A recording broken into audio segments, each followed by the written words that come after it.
첫 아이를 키우며 힘들지 않을 엄마는 없겠지만 나는 으뜸이를 낳고 정말 힘들었다. 아기가 그렇게 우는 건 줄 알았다면, 아기는 원래 그렇게 잘 자지 못한다는 것을 미리 알았더라면, 아기는 원래 엄마 껌딱지여서 엄마를 제외한 그 누구에게도 안기는 법이 없는 거라는 걸 누군가가 나에게 미리 이야기해 주었었다면. 글쎄, 그래도 내가 으뜸이를 낳은 것을 부정하거나 후회할 수는 없었겠으나 임신 기간 중에 마음 준비를 하고 아이를 낳은 후에는 조금은 넓은 마음으로 아이를 이해해 보려는 마음으로 키울 수 있었을까? 으뜸이는 두 돌까지 30분 넘게 낮잠을 자본 일이 없다.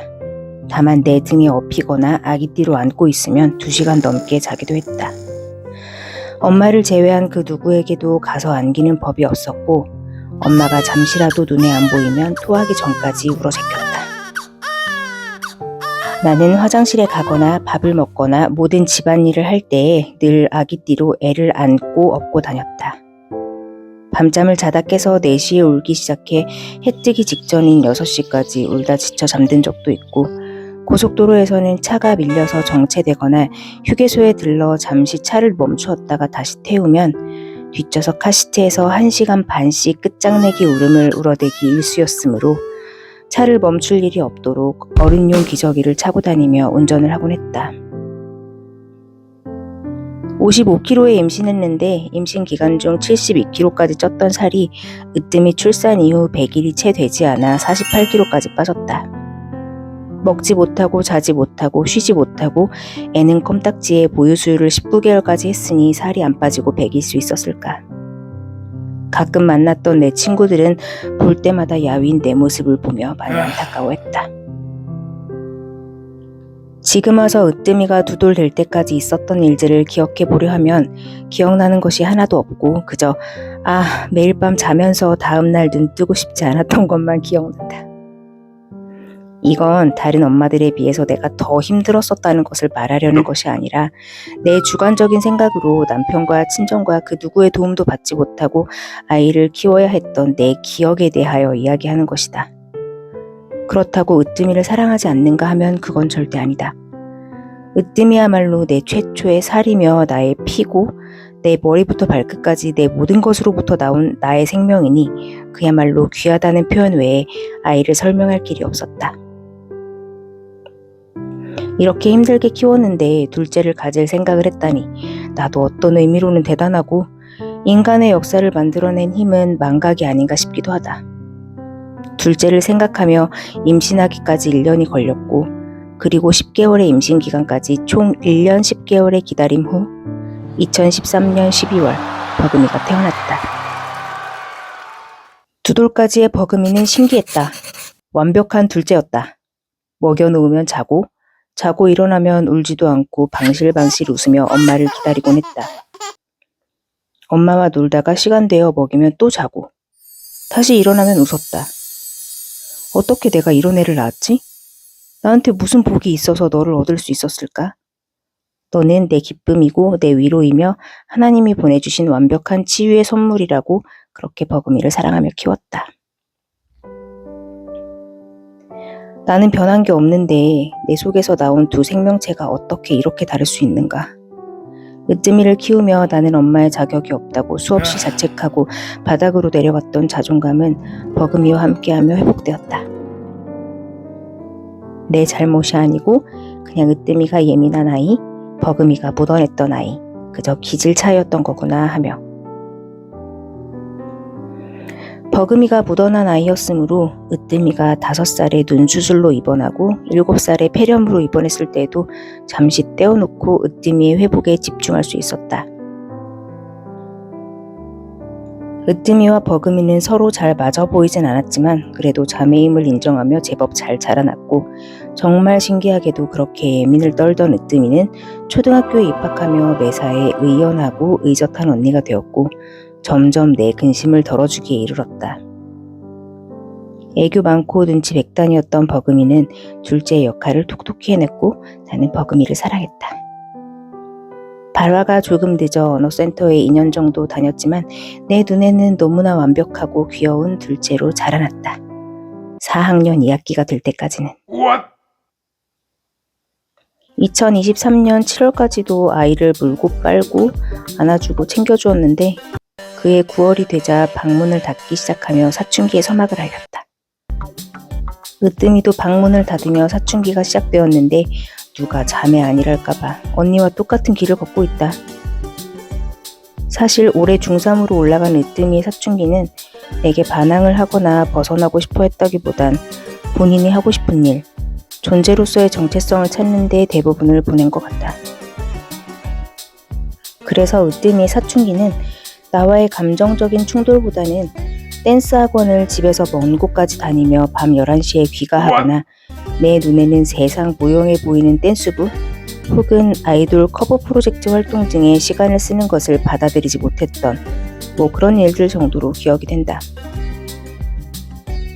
으뜸이는 내게 반항하는 듯 보여도 이 아이는 그래도 나를 엄마로 인정하고 있고 엄마의 권위에 순종을 한다는 믿음이 있었는데 버금이는 내가 으뜸이에게 했던 대로 혼내면 튕겨져 나가겠다는 생각이 들 정도로 그 결이 좀 달랐다. 결이 달랐고 뭔가 여기서 좀 더 하면 집을 나갈 수도 있겠다.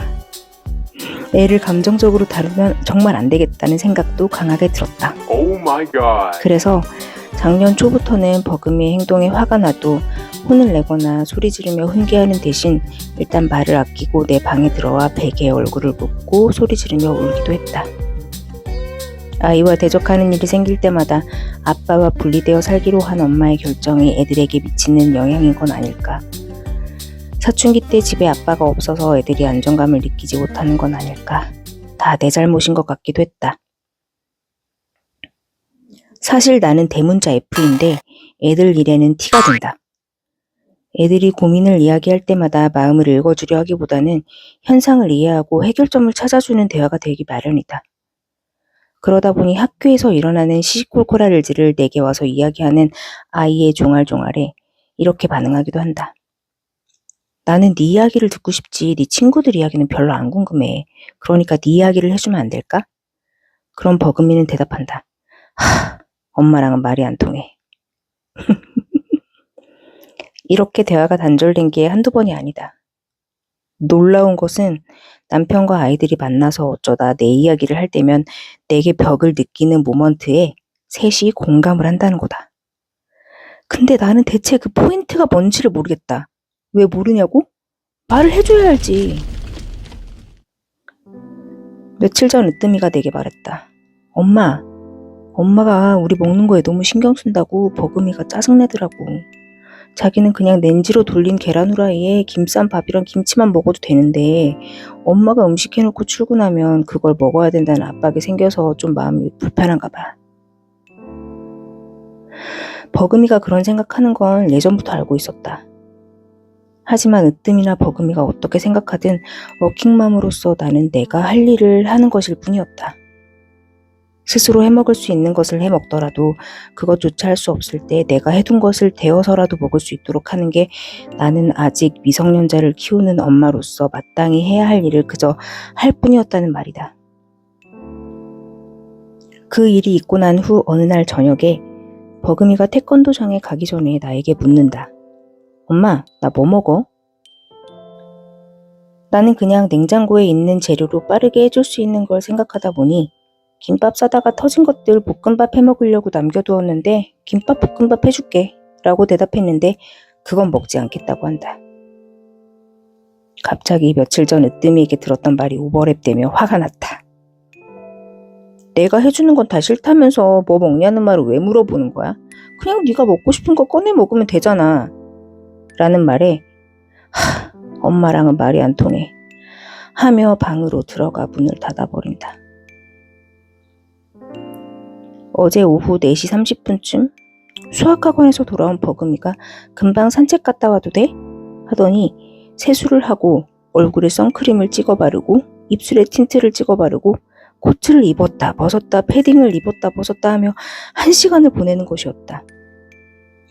애가 이미 얼굴에 뭘 찍어 바르기 시작할 때부터 내 마음이 불편했지만 본인이 그러고 외출을 해야 마음이 편한가 보다 싶어 부글대는 속을 애써 가라앉히던 중이었다. 그러더니 5시 30분이 되자 내게 묻는다. 엄마, 시간이 좀 애매한데 그냥 밥을 먹고 산책을 나갔다가 바로 도장으로 갈까? 아니면 산책 갔다가 집에 와서 밥 먹고 도장에 갈까? 이미 1시간 동안 저 애가 뭘 하느라 시간을 보냈는지 두 눈으로 지켜보고 있던 나는 한숨을 쉬며 자리에서 일어났다.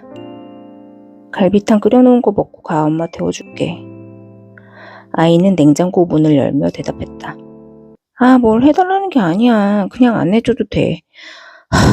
엄마랑은 말이 안 통해. 거기서 이성의 끈이 끊어져 소리를 지르게 되었다. 말이 안 통하면 나에게 말을 왜 붙이는 거야? 처음부터 답을 정해놓고 묻는 거면 차라리 묻지를 마. 나한테 답을 원하는 게 아닌데 왜 나한테 묻는 거냐고. 그냥 너 하고 싶은 대로 하면 되잖아. 버금이가 대답 없이 방으로 들어가 나갈 준비를 마저 하고 현관문을 나서려던 순간 아이를 불러 앉혔다. 버금이 너 일로 와. 여기 앉아.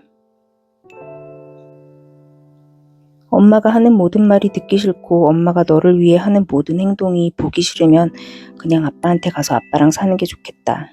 그게 너도 나도 서로 스트레스 안 받고 살 수 있는 길이겠다. 내가 아무리 너에게 열과 성을 다해도 너는 아빠만 불쌍하고 아빠가 좋다는데 엄마가 너희에게 뼈와 살을 내어주며 노력하는 건 도대체가 보이지 않는 거냐? 너희 셋이 공감한다는 엄마의 발작 모먼트가 뭔지 나 스스로는 모르겠는데 대화가 되지 않는다고 생각해서 말을 끊을 게 아니라 나한테 원하는 게 뭔지 말을 해줘야 알고 고치지 않겠느냐.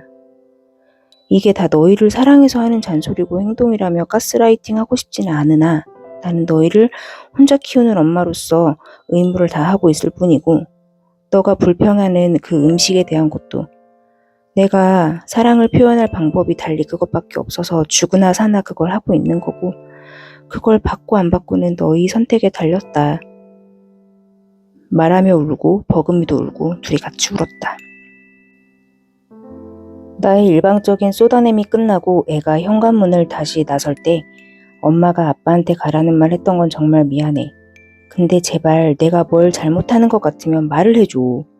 나도 엄마가 처음이라서 그래. 말을 했는데 응 대답이 돌아왔다.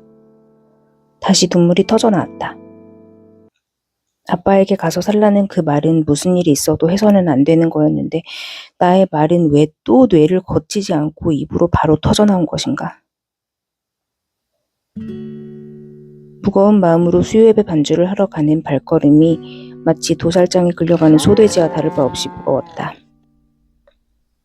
이런 마음으로 예배는 볼 수 있는 건가 싶었던 순간에도 찬양하고 기도하며 조금은 회복되어 집으로 돌아올 수 있었고 버금이도 도장에서 돌아와 방에 들어가길래 버금아 뭐 좀 먹을래? 했더니 응 한다. 새우탕 끓여줄까? 갈비탕 데워줄까? 묻는 말에는 갈비탕을 먹겠다 한다. 서둘러 가스불에 고기를 얹어 불려두었던 당면과 썰은 파, 계란까지 풀어서 한 그릇 만들어주며 배고프지? 물었더니 응 한다. 가슴이 조여오며 눈물이 고였지만 아이에게 음식을 전해주고 바로 나왔다. 맛있게 먹어. 원고를 쓰고 영상을 편집하는 지금도 그 순간을 생각하면 눈물만 나온다. 서로 미안하다 말하지는 않았지만 따뜻한 갈비탕이 전해주던 그 순간 내 마음이 풀렸음을 느꼈다. 버금이는 갈비탕을 맛있게 먹었다 했고 먹은 그릇을 깨끗이 씻어두었다. 오늘은 퇴근하면서 이삭 토스트에 둘이 갔다.